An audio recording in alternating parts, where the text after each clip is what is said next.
Good morning to all our amazing subscribers all over the globe. This is your amazing channel, Remembering Africa's Greatest.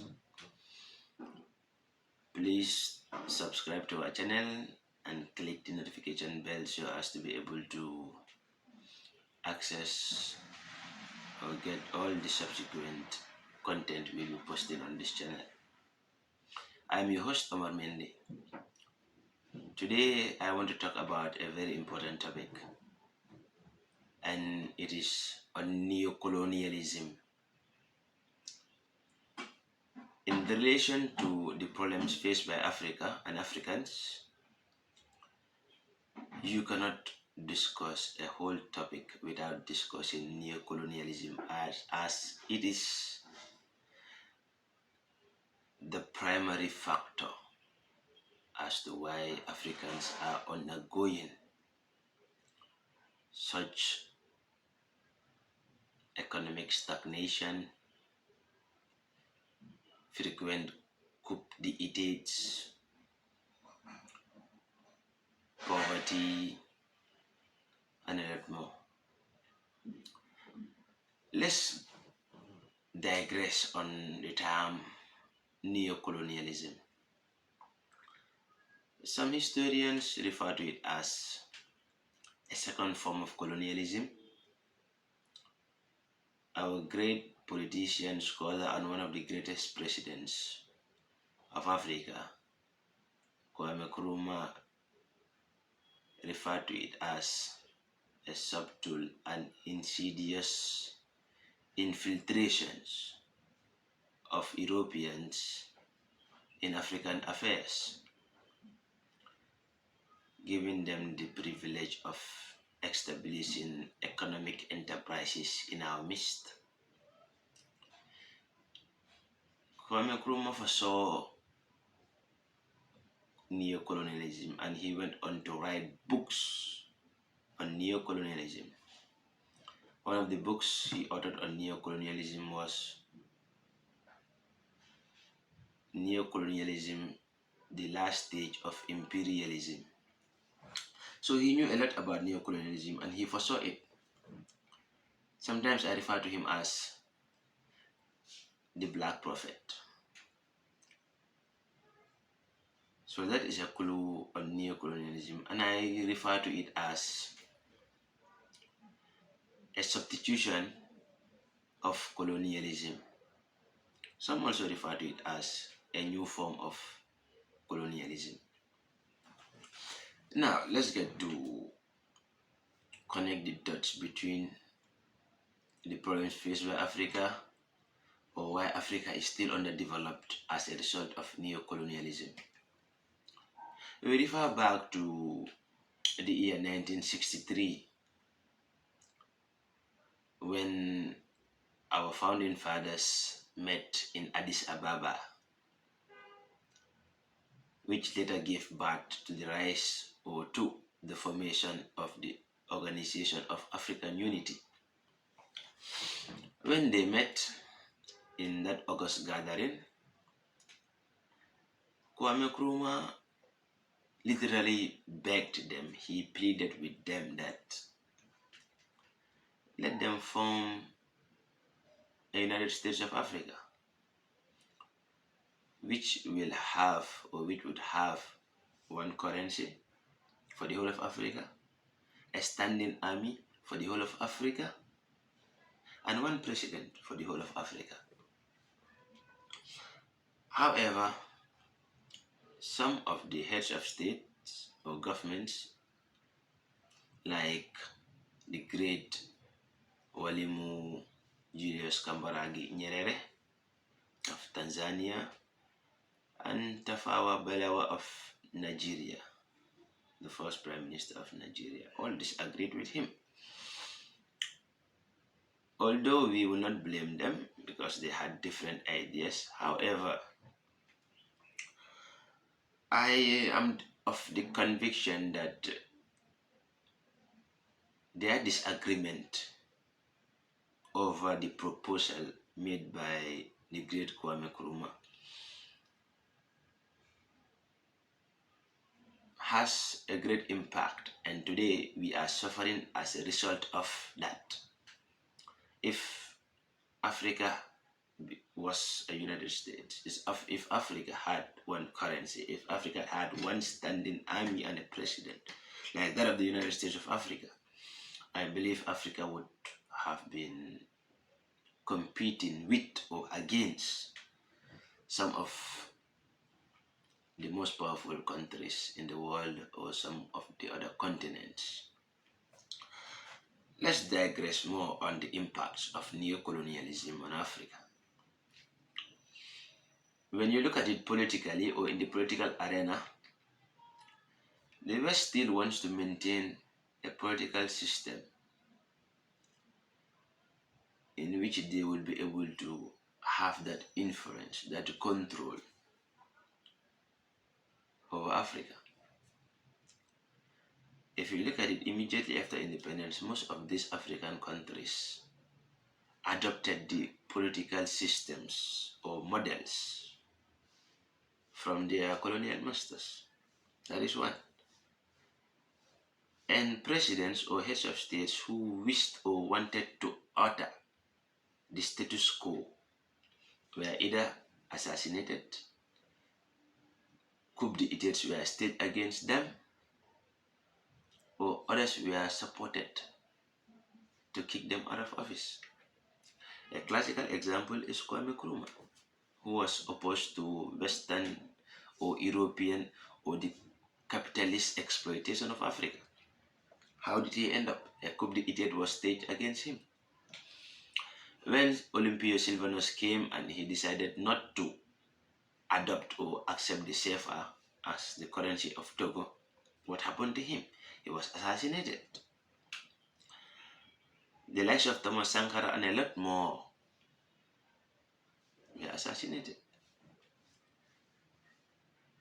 When Blaise Compaoré took over from Kwame Nkrumah, his claim was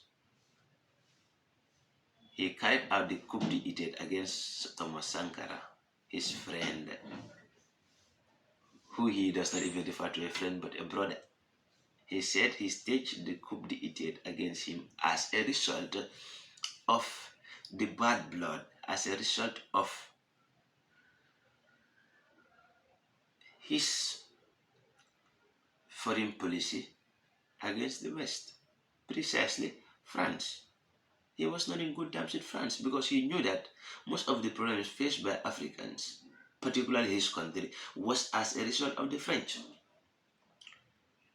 We will not buttress more on the French. We may have a specific topic to talk only on that which the French people or the French government have led to the destruction or to the underdevelopment of Africa.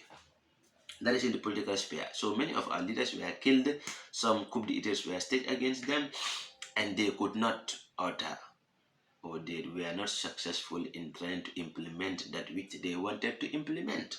And it was to the benefit of their people and generally to the whole continent of Africa. Let's get to the economic space. Africa is underdeveloped. And basically, when we talk about economic underdevelopment, we talk about what? Economic stagnation. Economically, what are we achieving as Africans? We are growing less than 7% annually. Many of the African countries making it big are growing like 4 to 5% or 4%. So economies are not progressing as expected. And the standard of living of Africans in many countries is not improving. Africans are becoming poorer and poorer and poorer. One of the most rich, or one of the richest continents on earth is Africa. However, those riches do not reflect on the African. Although there are many reasons towards that. However, Neocolonialism contributes immensely towards that. As Africans, to some extent, do not even have a say in the international market. Our colonial masters control the international market. They determine prices. They determine almost everything, and Africans do not have a choice but to accept in most cases. And that is why it's high time to harmonize our policies. It's high time to give ECOWAS the tool it needs to be able to improve trade amongst ourselves and a lot more. If you look at it from the educational perspective, immediately after independence, most of the African youth who wanted to acquire higher education saw the West as an opportunity to receive higher education or acquire higher education. They went there. Some of them were not educated, but they were indoctrinated. They leaned more towards the West, disregarding their culture, their tradition, their way of life, everything, and they became westernized. So when some of them came back to Africa, they were used by the Europeans to achieve their agendas in Africa. So some of them literally became stooges, as lickers to the colonial masters. They will protect you and give you all the help you need to stay in power as long as possible. It's you, your family, your allies, excluding the population. They will be exploited. They won't be developed. The human resources will be lacking, and their standard of living will keep deteriorating. These are the realities in Africa. And all this is as a result of neo-colonialism. The West still interferes in our affairs. They do a lot. So we are just being used. However, even our leaders do not have that level of autonomy that they seek or need to be able to change things because they are being used by others. This is the sad reality of Africa. This is the sad reality of Africa. However, in the field of education, our systems of education had been and still been modeled by the Europeans. In most cases, they determine what we are taught, marginalizing our local languages, and in most cases, you go to schools, vernacular is being discouraged. Our local languages are being referred to as vernacular. They are being discouraged.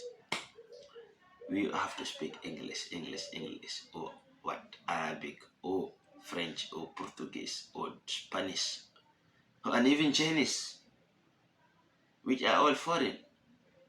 Our local languages are being discouraged. Now, where is our identity? Where is our identity as Africans? The books we read, the literature, everything in most cases is in English or other foreign languages. So the more we read about these things, the more we lean towards them. And eventually, we would lose our identity for good as Africans. Please do not forget to subscribe and click the notification button so as to be able to get all the subsequent content we will be posting on this channel. We will be discussing very, very important topics. Please, let's voyage, let's explore together. I'm your host, Omar Mende. It's all about Africa. It's all about Africa. So please, if you want us to discuss any interesting topic you feel needs to be discussed, please do not forget to include it in the comment section. I will go through it and then do my own work in or research, and then subsequently I will give you all that you need. Thank you for being with us.